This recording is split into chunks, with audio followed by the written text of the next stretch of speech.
This lesson will prepare you for section 8.6, which introduces a new type of function called a rational function. First, think about what you already know about the word rational. Hopefully you know that a rational number is one like this, 3/5 or 0.6. Essentially, a rational number is any number that can be written as a fraction. Alright, so let's clear that out of here because we're looking actually at functions, not numbers. And so the definition of a rational function is one that can be written as a fraction where both the numerator and the denominator are polynomials. And as you'll see in the next few sections, rational functions behave quite differently than polynomial functions.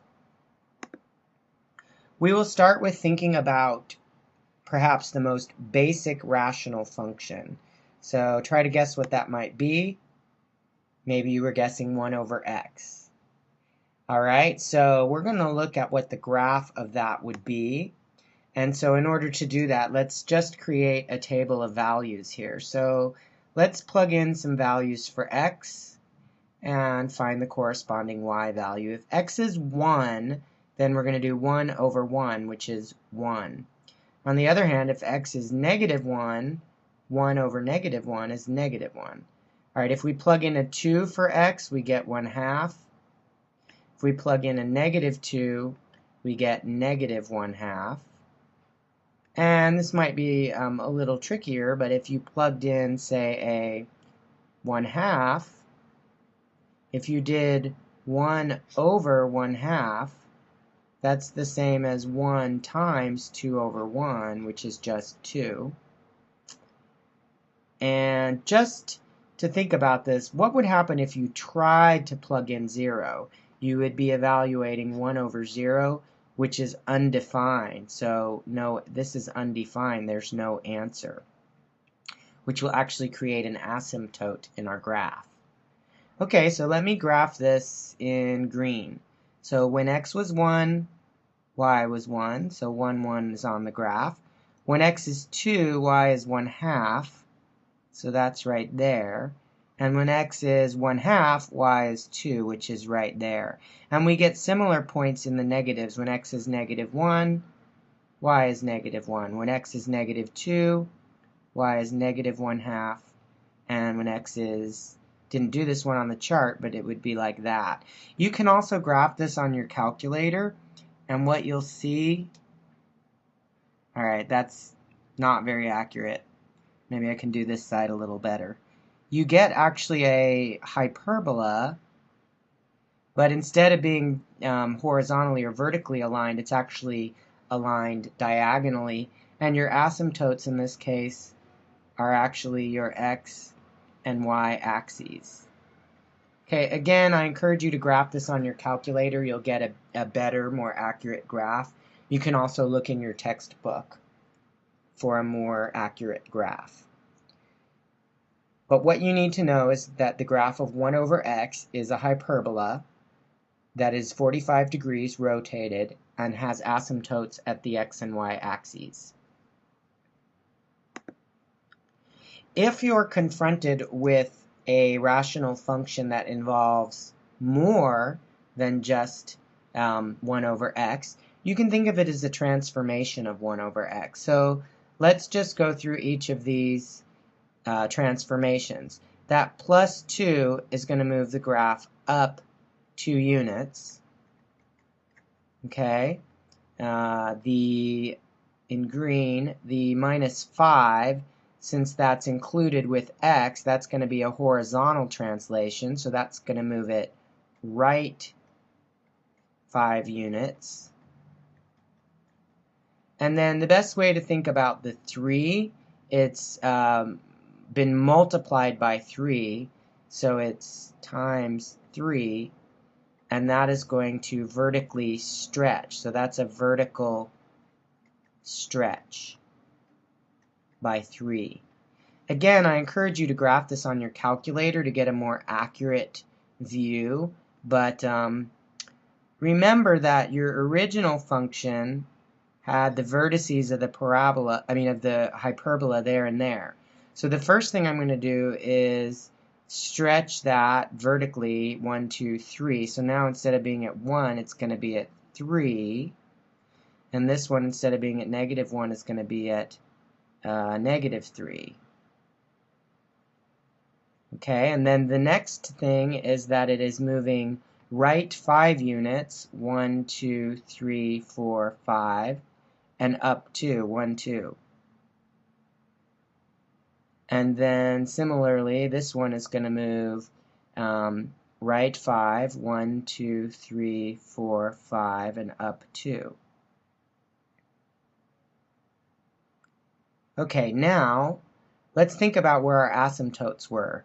One of them was actually the y-axis. So the vertical stretch isn't going to affect that, nor is the vertical translation, but the horizontal translation of 5 units, 1, 2, 3, 4, 5, is going to put that 1, 2, 3, 4, 5 is now going to be right here is going to be your vertical asymptote. Okay, and then let's think about the horizontal one. That had been the x-axis. And again, since there's some, let's see, the vertical stretch isn't going to affect that. Moving right wouldn't affect that, but moving it up 2 units is definitely going to affect a horizontal line. So now we have that. And then what you end up getting is the hyperbola with these new points as vertices. Again, this is really not very accurate. I have a hard time drawing these with the tools that I'm using. So you really should look at that on your calculator. Sometimes the rational function isn't going to be as obvious what the transformations are. And in fact, you might wonder, if you go back to the last screen, how is this even a rational function with this +2 on the outside? Well, that was a good place to start because it was clearer. You'll now see how this function could be rewritten in that other form. So what I'm going to do is I'm going to use division. The x plus 3 is the divisor, the denominator, it goes on the outside, and the 2x plus 7 goes on the inside. So I have to ask myself what I should multiply x plus 3 by if I want it to be as close as possible to 2x plus 7. And the answer is 2. And then if I multiply 2 by x plus 3, using the distributive property, I actually get 2x plus 6, not 2x plus 7. Subtracting gives me a remainder of 1, which means I could write it this way. Y equals, well, it went in 2 times, and then there was a remainder of 1, so I take the remainder over the divisor. And now it looks like the other one on the previous screen. So you can see that this plus 3 is going to move it left 3, and this positive 2 is going to move it up 2. So instead of here and here as my vertices, they're going to move left 1, 2, 3, and up 1, 2. I'll make that a little bigger. This one is going to move left 1, 2, 3, and up 1, 2. And then my vertical asymptote is going to move left 1, 2, 3, so it's now right here. My horizontal asymptote is going to move up 2, so it's now right there. And then I get, let's see if I can do this a little bit more accurately, a hyperbola. And remember, it should never really touch or cross the asymptote. It should just approach it, get closer and closer. So you get that.